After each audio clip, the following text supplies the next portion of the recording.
Hello and welcome to the two-man power trip of wrestling. I'm your host, JP John Paz. With me today is a very, very special guest, former NWA National Heavyweight Champion, former NWA US Champion, six-man champion, two-time NWA Tag Team Champion. He's been a TV champion in the NWA and the UWF, 1987 Crockett Cup winner. He's, of course, the Russian Nightmare himself, Nikita Koloff. Mr. Koloff, welcome to the two-man power trip. How you doing? John, it is great to be with you. Thank you for having me on the two-man power trip. I love it. Yes. So what's been going on in your world? What's going on lately? I know you obviously got the ministry going on and Man Camp. I do. Lex Luger and I co-facilitate this camp for men called Man Camp, where we bring men in for a handful of days to we like to say teach, train, equip, empower, and then deploy them back home to just to be healthier in every aspect of their life. Mentally, emotionally, physically, of course, spiritually. Better husbands, better fathers. So all of your lady viewers out there might have an interest in that, or your female audience. And the conferences. I'm getting ready to head off to Ohio and Michigan and Kentucky and Delaware and do a one-day conference called the Man Up Conference. And of course, got my own podcast called the Man Up Podcast and radio show, and soon to launch a television version of the radio show, the Man Up Show. And so just a lot going on, John. I'm excited though. A lot going on. Very cool. How did the Man Camp start? Obviously it's you and Lex, but how did that all get to fruition? Well, it's a great question. He lived with me for about 10 months in 2015. And it was during that time together that we just felt like the Lord gave us this vision to put this conference, the one-day conference, and then the 5-day camp together. And again, just because of our backgrounds. So when I talk about being healthy in all these different areas, obviously you look at his physique, back in the day, as well as my own. We combined, we have a lot of years of experience in the gym, health and wellness and nutrition. And so, that was an easy one to be able to give people that information, give guys that information. If I think about, our journey outside of wrestling, 1993, I surrendered my life to the Lord, and 28 years I've been on that path of pursuing that relationship. For him, April 23rd, 2006, he surrendered his life to the Lord. So he's been on that path for 15 plus years now. And so, we just combine all of our experience, and when the Lord gave us that vision, we stepped out in faith and put it together. And so, bring those conferences into local communities. And then the camp, we just kind of bring everybody together in a little town called Royston, Georgia. We got a 100-acre piece of property that we rent down there, and it's amazing. Oh, sounds cool. Sounds like a good time. It really is. I mean, we have had tons of stories of guys returning home, and John, just how it has impacted their marriage, impacted them as a dad. In many cases, it has brought restoration of relationships between a father and a son, a father and a daughter, and just a lot of healing. And so lot of great stories. And so he and I are just inspired and encouraged, to keep doing what we're doing. When you guys first met, I mean, obviously back in NWA days, were you always friends with Lex? Were you guys always had a good relationship, or no? Not really. In fact, people, I know we'll give in the show notes, you'll give some links to where people can learn more, whether it's about Man Camp, my podcast, and books I've written, and everything else. But there's a video, there's an interview that about maybe a 2-minute interview, and he had made reference to back in those days. We were wrestling peers. We were on a professional level, not so much on a personal level. Respected each other, of course, and he would say more than anything, we were just work co-workers, We were co-laborers in the wrestling world. And, my introduction to him was, dropping the U.S. heavyweight title to him in a cage in Greensboro, North Carolina. That was my introduction. We go on to have a lot more matches against each other and throughout the career. And then really, when I left wrestling in 1993, I didn't see him for nearly right around 11 years. Right around 11 years. So he went one way, I went the other way. I went down this path, get engaged in essentially full-time ministry. He continued on with his amazing wrestling career. And then in June of 2006, about 2 months after a jail chaplain, after his last time in jail. I mean, if you don't know Lex's full story, you're out there and you want to know more, go pick up a copy of his book, Wrestling with the Devil. You'll hear his whole life story. And through that decision in April of 2006, we were reconnected at a Christian athletes conference in Phoenix. And from that moment on, in June of 2006, we built a relationship, a friendship, a brotherhood, if you will, that has lasted till this day. Yeah, because you always hear stories about Lex back then, like, oh, he didn't get along with this guy or that guy. So it's just funny to see like he's completely different as far as everybody says, like, oh, he's so much different than he was back in the day. He was very focused on himself back then, and back when you guys were feuding, even. Right, and what I like to say it this way, John, he is evidence of a changed life, and so anyone who has had a true encounter, in my experience, anyone who's had a true encounter with Jesus, you're going to see that evidence of a changed life. Yeah, he'll be the first to tell you back then it was really his world. You were just living in it. He had what he called flex time. You were on his time. You were on flex time.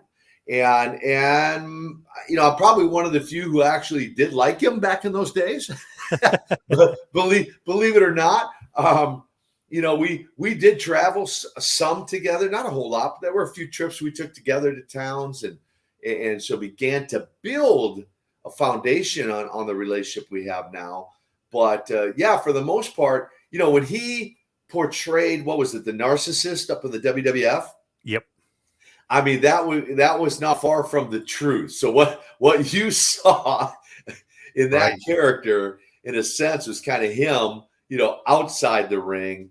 And so, you meet him now. Anyone who knew him then, and you meet him now, there's no way you can't walk away going, he's a different guy. He is not the same man. With you in wrestling, just like to kind of just break it down, when you broke in, who was the trainer? Was it Eddie Sharkey? Is that how you broke into the business?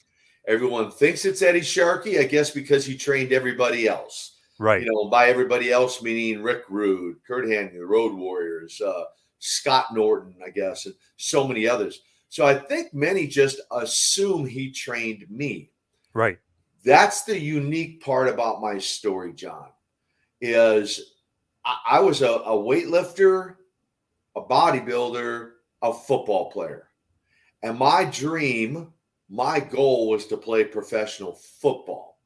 And so upon graduating college, I was on that path of playing pro football when I got recruited into wrestling through a phone call from Road Warrior Animal, who, by the way, I recruited out of New Brighton, Minnesota, Irondale High School, to play college football with me. That's where we first met, in college. And then he recruited me into wrestling. And so he gave me a phone number for a guy named Jim Crockett Jr., the promoter for the Mid-Atlantic Wrestling Organization. I had a 5-minute phone call with Jim Crockett, and I made sure before I drove to a city I'd never been, called Charlotte, North Carolina, he knew that I had no amateur wrestling background. I had 0 professional training. I had never been in a ring. And he said he heard that. He was okay with that. So, John, I showed up the day he said to be there. 5-minute conversation, no other communication. between then and the day I showed up, he took a look at me the day I walked into that office, and he saw a guy who was 285 pounds, 8% body fat, 34-inch waist. Nikita Koloff's born in the hallways of Charlotte that day.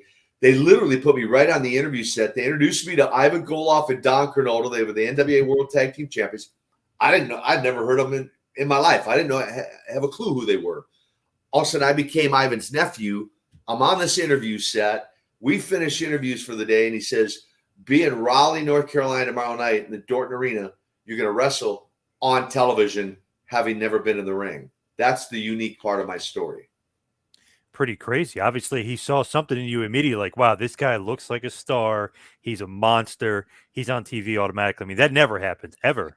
It doesn't, does it? I mean, like, for real, to my knowledge, I mean, we tried to do some research on that. I don't know. I mean, maybe the closest one that maybe kind of comes to that, close to that story is Magnum TA has a similar story, not quite the same, but similar. And actually, Lex Luger did go to Hiro Matsuda's training camp, but it was only within a few months that they debuted him. But yet he still had a training camp. But yeah, it just doesn't happen. And so yeah, Crockett took a chance on me. I mean, I still had to make it happen, but fortunately, I did. And that first match, by the way, on television, I think he was smart enough to keep it short. So it was like 11 seconds, right? But then it was a meteoric career from there. Yeah, think about that. Talk about learning on the job. I mean, that is really learning on the job. You never even were in the ring before. I mean, that's crazy. That's like really like, okay, I see something in this guy. I don't want him going anywhere else. Like, he's going in the ring tomorrow. I mean, that's crazy. Crazy story. Yeah, it is. And that night in Raleigh, like, they showed me how to lock up in the dressing room and a couple basic moves. And I went out and was able to capitalize on that. Now, I will say, for the, you said on the job training. So Don and Ivan and I, for about the next couple 3 months, we would get to the towns 2-3 hours early, and they would bump and thump all over the ring for me, teaching me the mechanics of wrestling. And then every night on the drive home, we talk about that old school psychology of wrestling. I'd sit in their corner every night and watch their world tag match. Ivan, Uncle Ivan Jatoita, Uncle Ivan would sit in my corner, and then we just discuss psychology, and that's how I learned. Wow, amazing. And obviously, you weren't familiar with the business too much, but obviously, Ivan Koloff, former WWF World Champion, defeated the legendary Bruno Sammartino. So, I mean, he knows a thing or two about teaching you psychology and teaching you wrestling. He did. Him and Don both. Of course, Don was partnered up for a while with Sergeant Slaughter as Private Kernodle. And both those guys, Ivan at that point had I want to say, 20 or so years of experience under his belt, and Kernodle about 10, 12 years, maybe more. And so both of those guys. And then I was fortunate, John, in that first year to step in the ring with guys who, in the Mid-Atlantic anyway, were pretty legendary, but even outside of the Mid-Atlantic, I mean, guys like Dory Funk Jr., I mean, he was an NWA World Champion. I got to wrestle him numerous times early in my career. Johnny Weaver, Rufus R. Freight Train Jones, Blackjack Mulligan, eventually Dusty Rhodes, Ricky the Dragon Steamboat, the Rock and Roll Express, Ricky and Robert. I mean, I got to step in the ring that first year with some pretty seasoned guys that only helped accelerate my career. With you starting out where you were, who creates the name Nikita Koloff and who creates the Russian Nightmare? Is that Dusty, or is that you maybe collaborating? So Don Kernodle and Sergeant Slaughter came up with the original idea of a nephew for Ivan. In their mind, they felt like, part of the story was Don, Don was an American turncoat, teamed up with Ivan, became the NWA champions, tag team champions, and then they'd bring a nephew in. And Don and Sarge rolled out this whole storyline. I mean, I credit those two guys. Nikita Koloff never would have been born if it hadn't been for those two guys. And then part of the story was eventually nephew and uncle turn on the American. Sergeant Slaughter comes in to Don's rescue and we run a 2-year program for belts and flags and all kinds of stuff, right? The only hiccup in that plan was Sarge decided to stay up in New York with the WWF at the time. And so we still did the angle. It just Don had different partners. And then eventually, and that to say, in that hallway that morning when I met Don and Ivan, Jim Crockett said, okay, he needs a name. Now we knew it was going to be Koloff, right? Because I'm a nephew. Yep. But he gave me Nikita and one other name that to this day, I don't even remember what it was. Because just the minute I heard Nikita Koloff. Now, I remember my history lessons in school about Nikita Khrushchev, right? The leader of the Soviet Union. And I just thought, John, to myself, I thought, Nikita Koloff, that name's got a pretty good ring to it. Sounds good. And so that's how the name came about. The Russian Nightmare, how that came about was Dusty and I started working an angle against each other. And I cut a promo basically, or I basically said, you're the American dream. Well, I'm going to be your worst nightmare. And out of that came the Russian Nightmare in teaming up with the Russian Bear, Ivan Koloff. Makes perfect sense. The American Dream, the Russian Nightmare, perfect foil for Dusty. Exactly, right? With you coming along, like, okay, you don't have as much experience, but you have a great look, and you're going to be teaming with Ivan. And the Russians obviously is very hot topic at that point politically and everything else. What did you think about playing a Russian and being that character? Because that's like instant heat. The crowd immediately hates you, and you're new to the business. So what do you think about that? Because you're going to change your accent. I mean, you're going to do all these things and really play the character to the nth degree. Yeah, it was interesting. I mean, I didn't know it at the time, because I didn't go to acting school. I didn't do it. I was an athlete. I didn't do any of that. Right. And so, but there's a terminology or a term that I later learned of what I did without even knowing what I was doing. And it's called method acting. And so in my mind, John, I just literally projected myself into that role and thought, okay, if I really was from Russia, how would I act? And eventually when I start speaking English and I start talking, how would certain words sound? And I mean, I did take it to the nth degree. I legally changed my name. I got a Russian workbook and learned to sign Nikita Koloff in Russian. I learned a few words. I put a few bogus phrases together that sounded Russian, right? And for 6 months, I didn't speak any English like this anywhere in public at all. And then once I started speaking, it was very broken and like I was just learning, right? So I just did all that just really kind of on my own. Jim Crockett didn't even ask me to do that. I just did that. And then I carried that persona, something that's crazy too. When I look back, because I was old school trained, I was trained to protect the business at all costs, right? The terminology is kayfabe, right? Kayfabe the business. Yep. And even post-retirement, I maintained the persona anywhere in public for 3 more years post-career. Wow. Dedicated, right? I mean, keeping the kayfabe alive and really dedicated to your craft. Yes, sir. Now, you were so believable as a Russian. You were kind of thought of to play Ivan Drago, right? In the Rocky movie. Weren't you kind of up for that? I was, and actually just thought about you. You did ask me too about my thought of during the Cold War era of portraying that Russian. I apologize. I'm like, I forgot to really address that.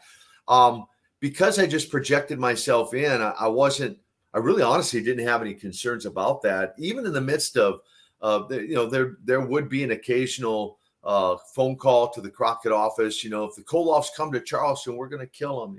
I mean, like for real. Like, I mean, 6 different times I had fans jump the barricade and come after me in the ring. In fact, only one fan got his hands on me, and that was the very first time because I wasn't expecting it. I didn't think about it, right? I thought we had security, and your audience can actually go watch that. It's called the Great American Bash 1985, world heavyweight title against Ric Flair. And you'll actually see a fan get his hands on me. Now, I didn't let that happen after that, but that happened. And so it was intense. And you're right. People did hate me from that night in the Dorton Arena when I went out. They didn't know me from Adam, but because I was with Ivan and Doc, I mean, they hated me from day one. And because of how I carried the persona, they continued to hate me more and more and more. I like to say they loved to hate me. And at one point became the number one most hated guy in wrestling. And so, you know, to have that experience was really pretty amazing. I want to make sure and address that as well. And so, but yeah, you know, the career at large, you know, and let me just say this too, to have that experience on both sides. And I know eventually you may get to, you know, the turn and what that experience was like. But I'm thankful and grateful to have that opportunity to be on both sides, experience both sides. It is crazy to think like nowadays they would never do something like that. But back then it's like, yes, the Cold War's going on. We're really going to create characters to have so many people have that emotional investment of like hatred. And, you know, they want to go to the show because they want to see you lose. I mean, it's completely different. They would never do that stuff like nowadays. They don't want to get into politics and all that and like nuclear heat and stuff like that.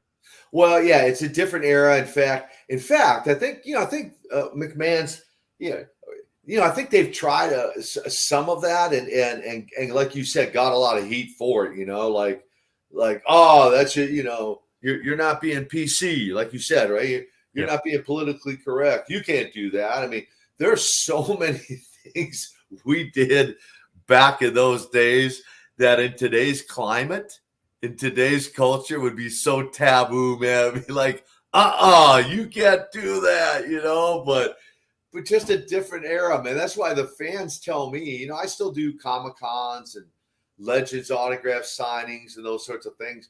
And the fans will tell me, they go, man, that was the golden era of wrestling. I wish it would be like that again, but I don't foresee it ever being like that again. No, definitely not. So just to go back to it, were you supposed to be Ivan Drago at any point? Because you're playing this convincing Russian. I'm sorry. Hey, no problem. Yeah. So the backstory on that is Terry Funk, who had I think he was in Paradise Alley, and he'd become friends with Sylvester Stallone, and I think Sly reached out to him and said, hey, I'm doing another Rocky movie and I got a Russian character. Do you know any Russians? Of course, Terry had knew that Don and Ivan, you know, and I will say this too, like even Barry Darso, who eventually came in and played Crusher Khrushchev and went on to New York as Demolition Smash. You know, when he came in, he's like, man, we heard down in Louisiana, down in there, you know, the mid-South, Bill Watts, you know, and other parts of the country that there was this shoot Russian in the Carolinas. He goes, I should have known it was you. Oh my gosh, right? So even the boys thought like, oh, they really got a Russian guy there, you know. And so Terry Funk had heard that, and so he reached out to Don. He said, you know, hey, Stallone's looking for you know, someone to fill this role in Rocky IV, Ivan Drago. And so long and short of that is, they sent me this script. I memorized the lines. They flew me out to Hollywood for the screen test.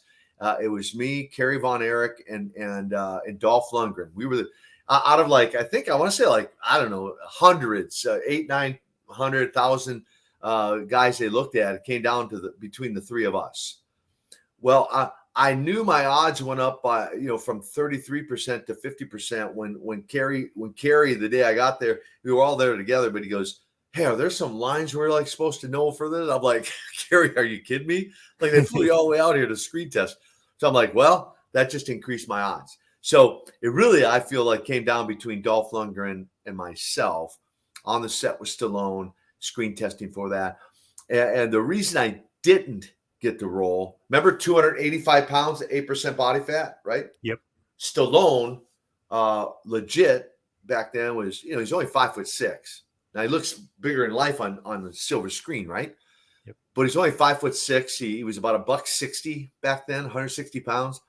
And they later the director called me a couple, 3 weeks later and goes, even for Hollywood, your side man, your delivery of the lines were the best of any.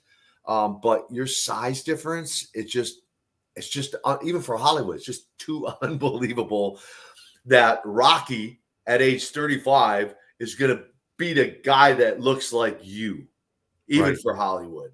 And so that's why I didn't get the role. But a little side note that's interesting, right? And I found this out from a wrestling fan. So I love the fans, man. They find out everything. I didn't know, obviously, Ivan Drago, right? So they used the name Ivan for the character. And then I found out his manager in the movie, his manager was named Nikita. Oh, I didn't realize that. Wow. Okay. Interesting. Or Koloff. I think it was Koloff. So they used the first name in the one character is Nikolai Koloff. That's what it was. Nikolai Koloff. And I'm like, for real? Like, really? You're gonna use our names? But anyway, but I was just honored to even have a shot at it. It was a great experience, and loved the movie. And Stallone is a big wrestling fan. Huge. And his mom, she for years she was involved in that whole Glow, the Gorgeous Ladies of Wrestling. Wow, I didn't realize that. Yeah, big supporter. I think a big financial supporter in that too. Oh, very cool. So I think the big part of your career is the Best of 7 series for the U.S. title, the feud with Magnum TA. Just talk to us about like the gravity of kind of, not that really putting you on the map, but I mean, that elevated you to another level because he was a huge star in the making. You're a huge star in the making. It's like something's got to give here. They got to have the Best of 7 to see which one of these two young guns can be the best. Yeah. He was being groomed to be the next Ric Flair. In fact, he was only like 3 days away from flying to New York and inking a deal for the World Heavyweight title before his accident. He was only 3 days away from that happening, and they'd already made that decision that they're going to put the strap around his waist. But that angle, it is by far the most talked about of my career. Now, we talk about other things, the War Games, the matches against Ric Flair, the world title matches. Unification of the TV belts and etc. Sting Squadron, and all that. But by far the Best of 7, and a brainchild of the ingenious Dusty Rhodes, the Tower of Power, too sweet to be sour, if you will. Yeah, baby. Dusty was so creative, one of the most creative guys that I have ever met. That was his idea, the Best of 7. To my knowledge, to our knowledge, it was never done prior to that. Obviously, he got kind of the idea from the World Series, right? Best of 7 in the World Series, and then to project it the way we did, right? I mean, Magnum looked like you said, the all-American good guy. I mean, just Babyface. I mean, the face fans could fall in love with, and then our personalities and our personas matched up, I feel, really, really well. Our chemistry, our style of work, and fans have told me like they were at the arena in some of those matches and said, they walk out going, I don't know about any of those other matches, but that match against Nikita Magnum was real. I mean, but that was our goal. Our goal was project that realism and draw the fan in. Of course, all these years later, the fans still love to talk about it, and definitely one of the highlights of my career. It's one of those things where you watch those matches, like these guys are working a little snug. You know what I mean? You guys are definitely hitting each other. Perfect word. Because some go, God, you guys were really stiff, or I'm like, I prefer the word snug. We worked out, but he and I were in agreement on that. That's where our styles are very similar. And I was okay with that. And he was okay with that. I'm like, Terry, let's get this thing across, man. Let's make people believe, we hate each other. And the last thing you want is for that United States. People didn't care about a Russian being a world champion, but for a Russian to wear the United States belt, right, no. Yeah, that's you can't, that's sacred. You can't That's be a right. U.S. That's champion. right. Yeah. Can't let that happen. But the way we did it, I mean, 1-0, 2-0, 3-0, 3-1, 3-2, 3-3, come down that seventh and final match, man. And a little side note on that, and unplanned, and TV production wasn't as state of the art as it is now, right? And because our matches were mostly spontaneous. What I mean by that is, today's product is different, right? Everyone's handed a script and all that. Not in our world, not in our day, not interviews or anything else. There's a shot in there where the cameraman just happened to be at the right place at the right time, and that's where I hit Magnum with the chain, and I throw it off into the corner, and it's like basically slithers out of the ring like a snake, right in front of the can. It couldn't have been more perfect, so that the referee, couldn't see it and didn't know what happened. Love it. Now, as far as the accident, when that happens, it's that just like completely shake up, not only the whole roster, but you yourself, where you're like, oh my God, like this is crazy. This guy's about to be the NWA world champion. We're about to go to Starcade. He's about to be Ric Flair. He's going to be the next guy. Like, what's going through your mind as the whole NWA almost crumbles down right before your very eyes? Yeah, how I first found out about it was in Philadelphia. It was in the Philly Civic Center, and Jimmy and Dusty pulled me up into a room privately, and I just got back from a tour in Japan. So again, in those days, communication then wasn't like it is now.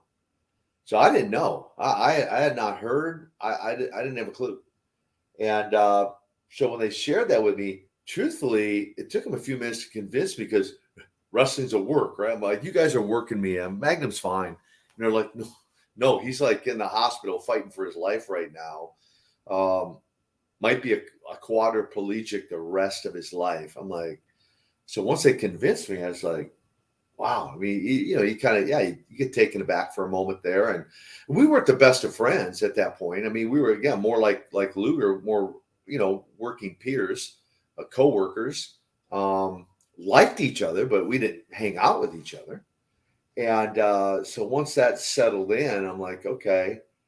Then they shared with me confidentially the idea of flipping and becoming Dusty's partner, coming to his rescue in that cage match in Charlotte, and creating the superpowers. And they left that decision completely up to me, again, because I don't know that there'd been a Russian good guy prior to that, right?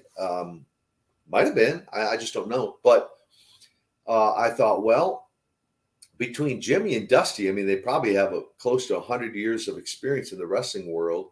They know more than I do. And so I honestly, I just kind of trusted their judgment and went with it. And somebody did ask Dusty years later, did you know when you made that decision and did that, it would get over like it did? And he goes, we had no clue. We knew it was a roll of the dice. We had no clue whether it would or it wouldn't. Man, the electricity and the energy. If you just close your eyes, you listen to that crowd when you come out, when Ole and JJ are in the cage and Dusty's coming out. I mean, they pop is huge. It's one of those things where Dusty's probably like, well, with a roll of dice, I guess I got snake eyes, or whatever. Like, I guess I nailed this one, because man, that crowd was nuts, and you guys just obviously destroy Ole and JJ, which is great, but the crowd is awesome for it. Yeah, I like to say we got double sixes. How about that? Even better. Yeah, there you go. We got double sixes, and I did verify this recently that actually Tony Schiavone was asked at some point in all of his wrestling career as an announcer, what was the biggest pop in wrestling he has ever heard, and he's on record as saying the night Nikita Koloff turned, and which I take as just a huge compliment. I mean, let's face it, Tony Schiavone's announced some pretty big matches. Oh yeah, and he's had some pretty large, pretty big opportunities in the world of wrestling and big shows to be a part of. So I'm very humbled at the thought of Tony acknowledging that was the biggest pop for his career in wrestling. And Yeah, you're right. And again, John, it goes back to that era of wrestling. Like if you even just watch fan reaction, not just that night, but in other matches, it's more organic, right? It's the fans are much more engaged. Not that they're not engaged now, but everyone knows it's scripted, right? So, but in those days, there was still an element of surprise, and you didn't know for sure what was going to happen. And so that made fan reaction way more organic. Man, it was crazy. What a pop. Were you nervous at all? Like, wow, I was this vicious Russian heel. Now I'm going to be a babyface. I don't know if we're going to work, Dusty. I know you kind of had faith and trust, but were you a little nervous before you head out there? Like, I don't know. Well, I guess, perhaps, I suppose perhaps a little bit similar to that night in Dorton Arena when I'm going to in front of a sold out crowd and I'm going to be on television. And so similar, I suppose, a similar type feeling. But I will say, for the record, prior to that, I actually had an experience as a babyface, as a good guy, over in Kuwait in the Middle East. Oh, okay. And not by design, but by fault. And what I mean by that is, I went over to Kuwait and I was scheduled, actually booked against Sergeant Slaughter, and I went out and the fans cheered me. He came out and the fans booed him for whatever reason, right? In the Middle East. And I got in the ring and I'm like, Sarge, I don't know how to be a good guy. I have no clue. I'm like, all I knew is to like pound guys and hang guys with chains and whatever, right?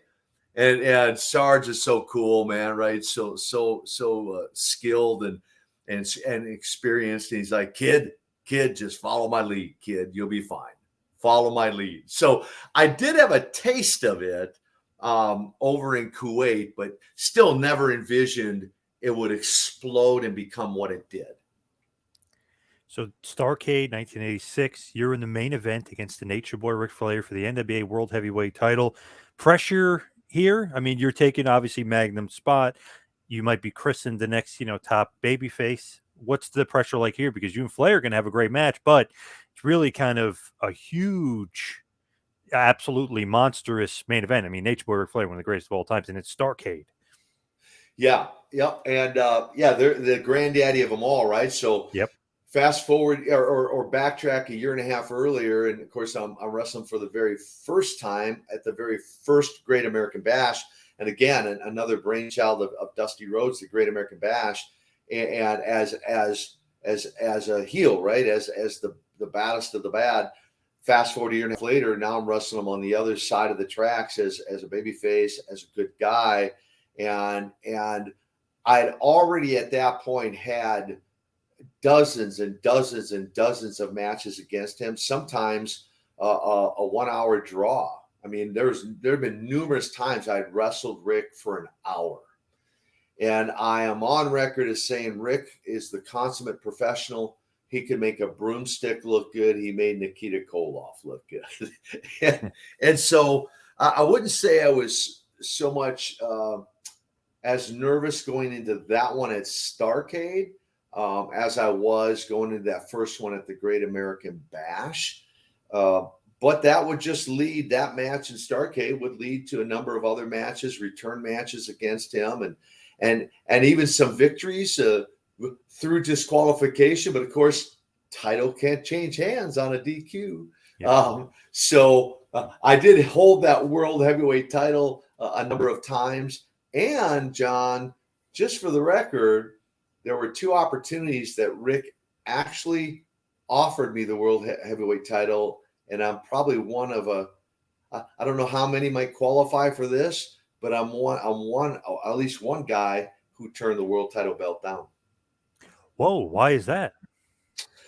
It was more, I'd say more of a timing thing. And for those who don't know that part of the story, I mean, that's where you might want to get, but I just updated my latest book, Nikita, A Tale of the Ring and Redemption, where I go into so much more of my story. And I had a wife die of cancer, Mandy. I had actually left wrestling at one point, and in the midst of my main event career, walked away to a sabbatical, if you will, to take care of her. She was diagnosed with cancer at age 24. It went into remission and then came back with a vengeance. And when it came back, that's when I stepped away to take care of her and just nurture her through that. She would pass away at the age of 26. And it was actually just a few weeks after her passing that he invited me down to his house in Charlotte. We had lunch by the pool side there, that he offered me the world heavyweight title. And it just didn't feel right. And then I'd say maybe a few weeks later, maybe a couple months later, I can't remember the exact time frame, invited me down again, offered it to me a second time. And I turned it down again. And looking back, no regrets in doing that. And I'd established my character where I didn't feel I necessarily needed a belt to be over. That is true. I always was curious, like, wow, I wonder why Nikita never won the world title, because it seemed like it was trending in that direction. Obviously, you mentioned it could have happened a few times. Yep. So also, you mentioned Great American Bash. They also you continue the feud with the Superpowers and really with the Road Warriors, and they create War Games, and you were part of that. Man, I always hear stories from Arn and Tully and JJ. I mean, they're always talking about injuries and that those matches look brutal, but they really are brutal. What are your memories of the War Games matches? Yeah, once again, another brainchild of Dusty Rhodes, to his credit. Yep. The first one, I like. So I say it this way. I mean, often imitated, never duplicated, right? I mean, they tried to rehash and bring other things around, in modern day time, but there's still nothing like the original. I don't feel anyway. And that very first one, I know we did a series of them. We traveled and took them on a tour, Bash tour, and then later Sting Squadron, teamed up on with a great team there. The Stinger and I, who Barry Windham, Dustin, I think Ricky Steamboat. I mean, great team against Steve Austin and I think Rude. And so, that very first one is the most memorable. The match beyond. And nobody knew what to anticipate. Nobody knew what to expect. But the electricity in the arena that night, the anticipation, the electricity, the response from the fans, and the way we illustrated that story, it's so much fun to be a part of. And of course, the formulation of the Superpowers, then combine that with the Road Warriors with Precious Paul Ellering, Four Horsemen with J.J. Dillon. You couldn't climb into a ring, whether it was a War Games, an 8-man match, 8-man tag, 6-man tag team, single match, against any one of those guys or all of those guys, and not have a great match. I mean, from Double A Arn Anderson to Tully Blanchard, who I just recently interviewed for my own podcast. You couldn't have I mean, you're just going to have a great match. Rick, Lex, any of them, or any combination of them. And so certainly the War Games brings back some great memories. And you made reference of injuries. What I hope by now your audience understands, and those who are wrestling fans, it is entertainment. I mean, that's clearly, we all know that now, right? It is entertainment, but to understand that there are real injuries. I mean, you're bumping and thumping all over the ring. You're 3, 4. My last match was against Vader, right? Big Van Vader, 450 pounds, legit. And he injured my neck in my very last match. It was not career ending, but nevertheless, it did get injured.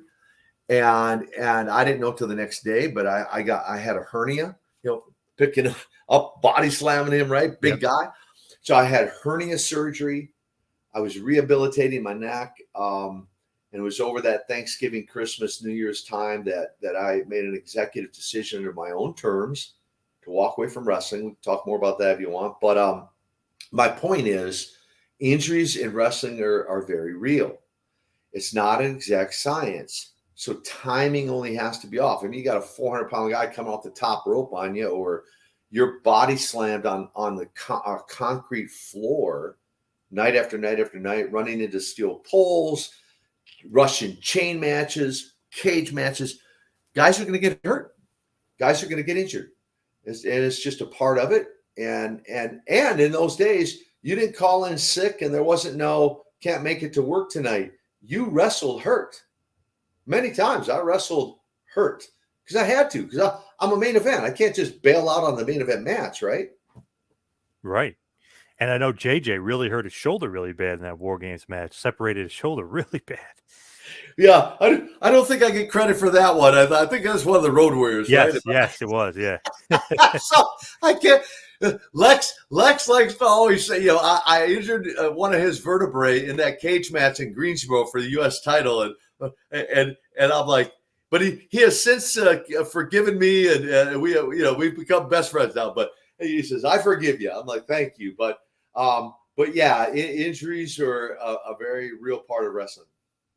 Yeah, and I know a lot of people think like, okay, it's a cage match, or they know, but no, I mean, it's going to be war. I mean, War Games, it's going to be war, and man, so many of the guys. Arn always says, he got hurt, whether it be serious or not serious, but he would always be feeling it after the match. So those matches, especially back then with the blood and just the aggression, it's just awesome to watch. But obviously, if you're in it, it might be a different situation. Yeah, well, and on that note, yeah, I mean, when you're in the midst of it, you're just doing your job, right? I mean, Right. and it's just a mindset. I mean, John, we worked quite differently back then than now. I mean, in 1986, I had 454 matches. Whoa. So yeah, do the math on that. So it's a different era of wrestling. And so it's more fun for me now to look back and do these interviews and discuss and talk about it. It's more meaningful now.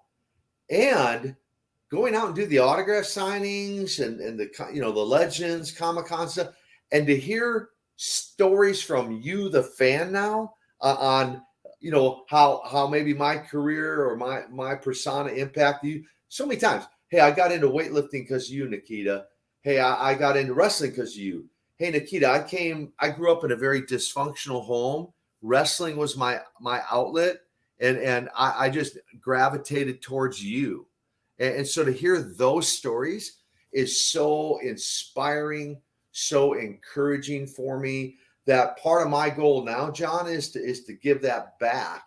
Whether people are following me on social media or coming to a church where I'm speaking or one of our conferences or our camps, my goal now is to hopefully bring a inspirational, say motivational, positive, encouraging message, because of how encouraged I've been from the fans and hearing some of their stories, how I was a part of their childhood.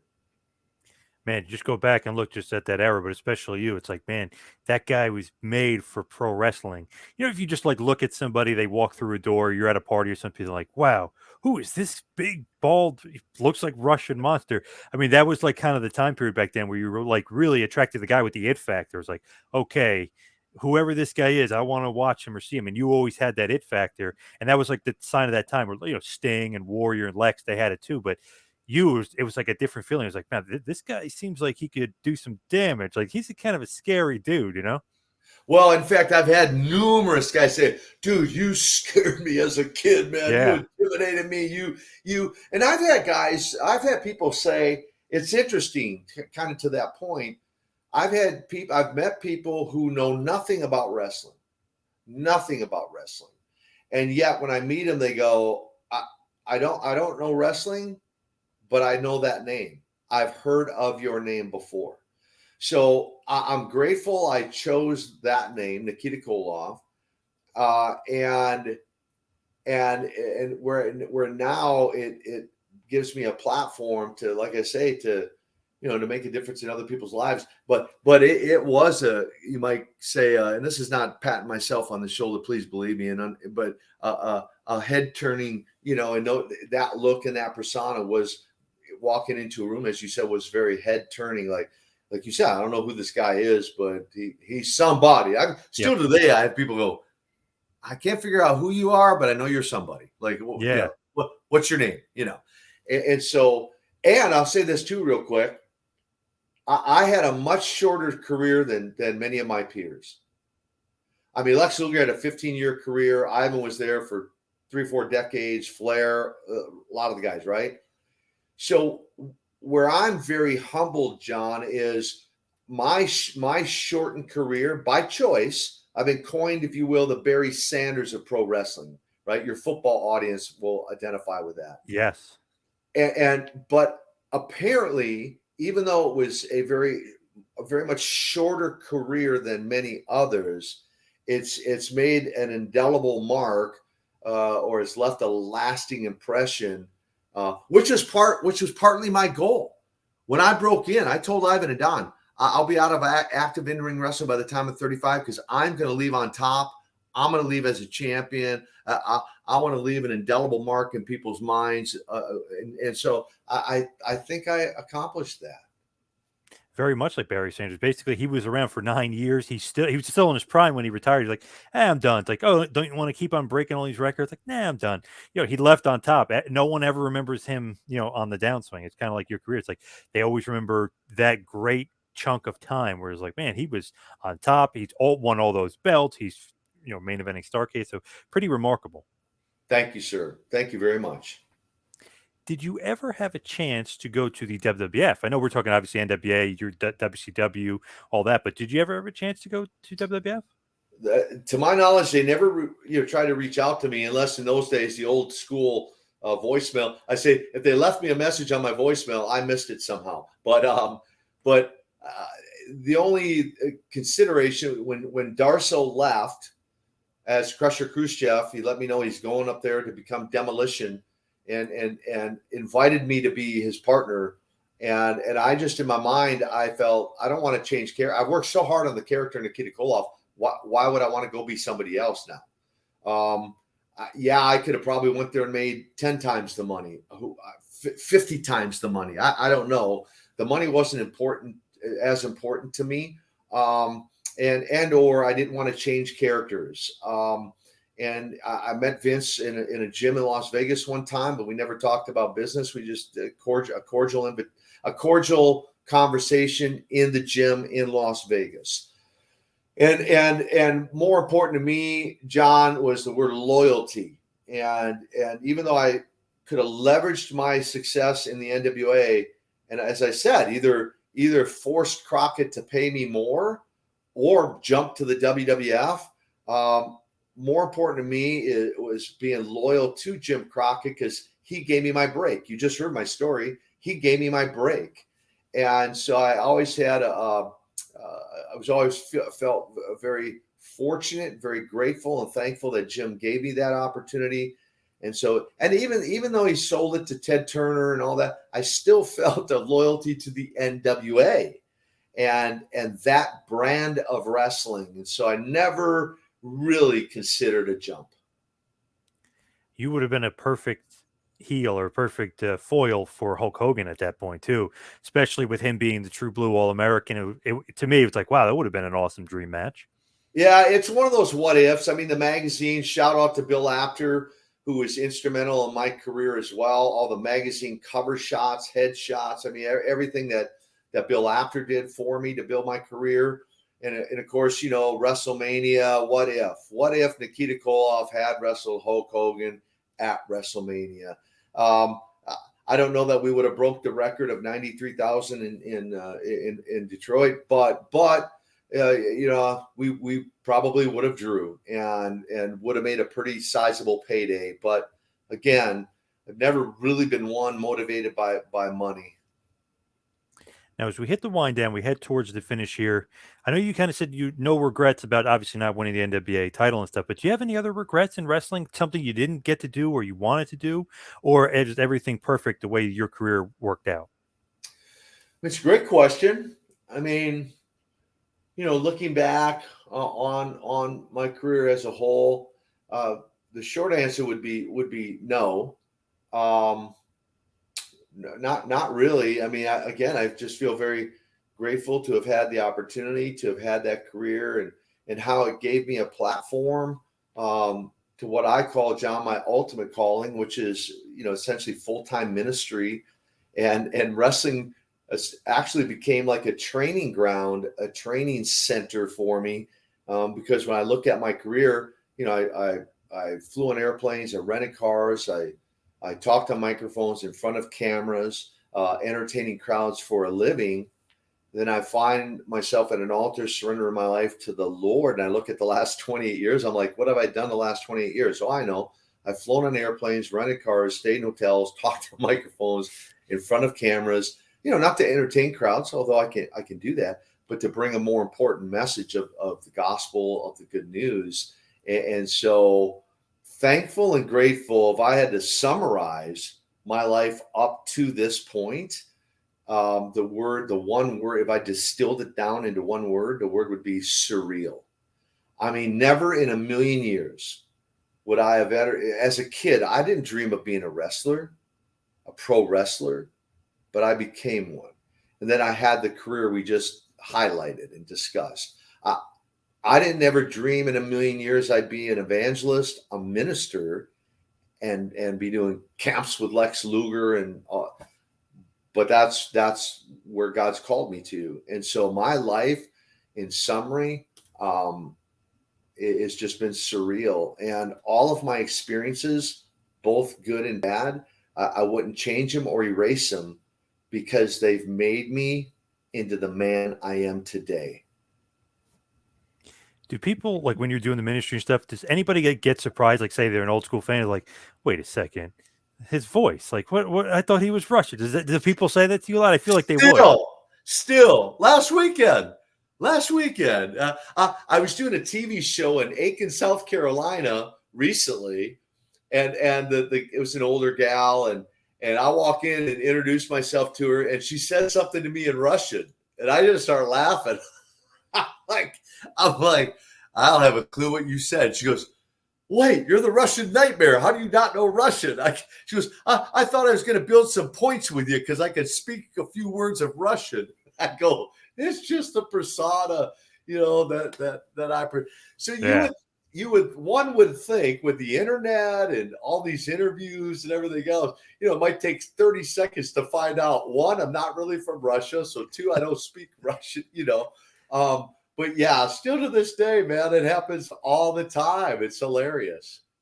I feel like when you're a wrestling fan, especially a certain period of time, things just like are ingrained in your head, and you can't. It's like the suspension of disbelief or whatever. It's like you're willing to believe it, and you can't get that out of your head. So like, wait a second, I thought he was right. Wait, yeah, maybe you can't he's not. separate that, Yeah, right? yeah, exactly. Like even I'll go to churches. They're like one guy said the other day, he goes, man, I'm going to have to listen really carefully to understand what Nikita say. And they're like, oh my gosh, they're shocked. And I just have fun with it. Like I have this little 1 minute icebreaker video clip that I open up with, and it opens up with me doing an interview in character. And then at the end, Sting is actually interviewing me on a ministry show and just sharing a little of my testimony, talking like this. So I get to have some fun with it and say, aren't you impressed by how well I've mastered the English language? So yeah, to me that's amazing, because I could picture in my head, like, thought he was Russian. What is going on here? Right. And speaking of Sting, you guys had a great feud, and like you mentioned, being in Sting Squadron and eventually teaming with him at Wrestle War 92 in that awesome Fall Pro War Games match against Dangerous Alliance. But I can't believe Sting is still wrestling. Can you? Well, kudos to him. I said, Steve, just please be careful. I mean, he's 11 days younger than me. And I'm like, please be careful. We actually talked about, I interviewed him on my podcast as well. And we actually talked about, about his career and talked about, his involvement with AEW and what he's doing. I mean, kudos to him. He's kept himself in great shape. I try to keep myself in shape as well. I worked out this morning before this interview. And so I typically work out 5 days a week. I've been doing that for 50 years now. And so he and I are really the best of friends. And I had a great opportunity, just like with Lex and with Ivan and several others, really to kind of mentor them. Sting gave his life to the Lord in August of 1998. And so I've had the opportunity to really get close to him and his family and and help mentor him in that spiritual journey of his. And so with him and Tully both being there in AEW, what a great opportunity to impact the lives of younger men. And so I'm thankful that they're there. But I've said to both of them, just be careful, would you? Yep. So before we let you go, please tell us everywhere we can find Man Camp, your podcast, Man Up, and everything else you got going on. So really, John, it's a one-stop shop. I've tried to distill it down and make it really simple for everybody. They just go to my website, go to www.koloff.net. KOLOFF. F as in Frank, F as in Frank. www.koloff.net. If they'll go to that website, they can actually link to me on all social media. Just click the link, boom, you can follow me on social media right there and see my positive, encouraging post every day, and a few surprises along the way as well on social media. You can link to the podcast. Please go subscribe and leave a review. Listen to some of these interviews and leave a review. It's a new one every single week on the podcast. Truth Radio Network. It actually airs on the radio network, Truth Radio Network. Stu Epperson, Winston-Salem, on weekends first, and then it goes up on the podcast platform. And then eventually going to have the TV show on Morningstar TV, as well as some other platforms. And so you can link to the podcast. If you're a man 18 years or older out there, you have an interest in coming and spending a few days with Lex Luger and I, you can link right to the Man Camp website, learn more about Man Camp. Our next one will be April of 2022. We do one in the spring, one in the fall. And my books are there too. My life story, Nikita, the Tale of Ring and Redemption, Wrestling with Success. One's motivational, one's inspirational. All right there on the website, John. All right. Awesome stuff, Mr. Koloff. Thank you so much for all the time. Really appreciate it. Great stuff. Well, thank you for the time, for the interview, and to all of your audience out there. God bless you. And hopefully I'll get to see you somewhere face-to-face down the road, an autograph signing, a wrestling event, or maybe in a church service. Thanks, John.